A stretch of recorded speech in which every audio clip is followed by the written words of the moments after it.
Bonjour, bienvenue dans la série sur les échecs. Donc toujours sur la dépression dans la partie.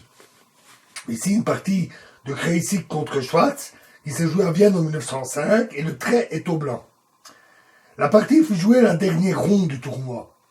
Et le joueur viennois Schwartz, qui avait des chances de terminer à la première place, laissa échapper la victoire. Alors, dans la position qu'on voit ici, son adversaire découvrit malheureusement une tournure digne d'une étude, d'une véritable étude, et qui aboutissait au gain de la dame. Cavalier prend C6, échec, roi C7, dame E7, échec. Alors évidemment ici, pas roi prend C6, parce que sinon fou F3, échec. Hein.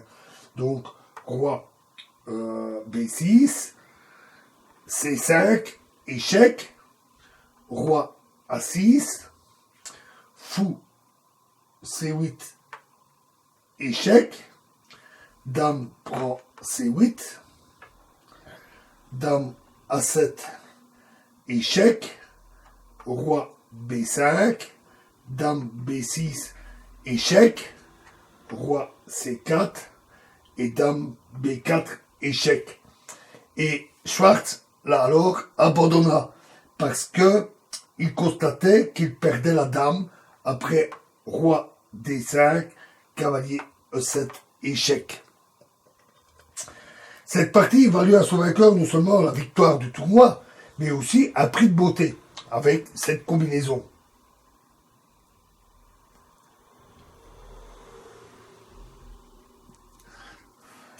Mais ce n'est que 45 ans plus tard que Krejcik lui-même découvrit que Schwartz, au moment de son abandon, avait en fait le gain sur roi D5, cavalier E7. Il aurait joué cavalier, roi E4, cavalier prend C8,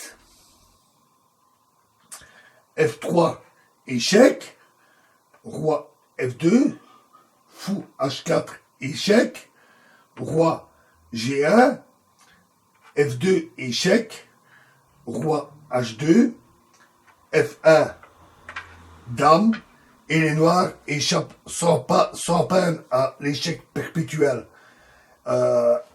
Mais, donc on voit là deux très belles suites. Mais le plus incroyable encore, c'est que les Blancs eux-mêmes avaient laissé échapper la victoire.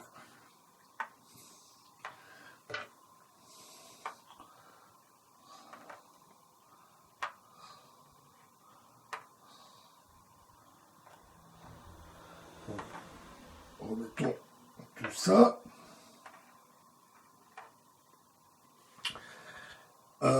Après, cavalier prend C6, échec. Roi C7.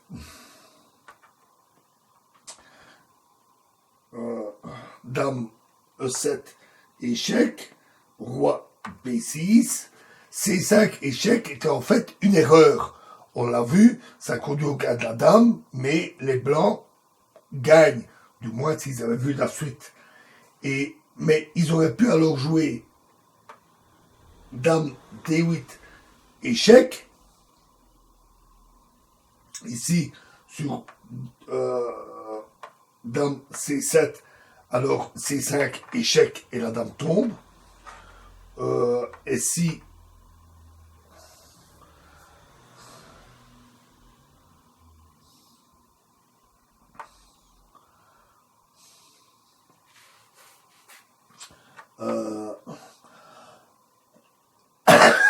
donc c'est roi C5,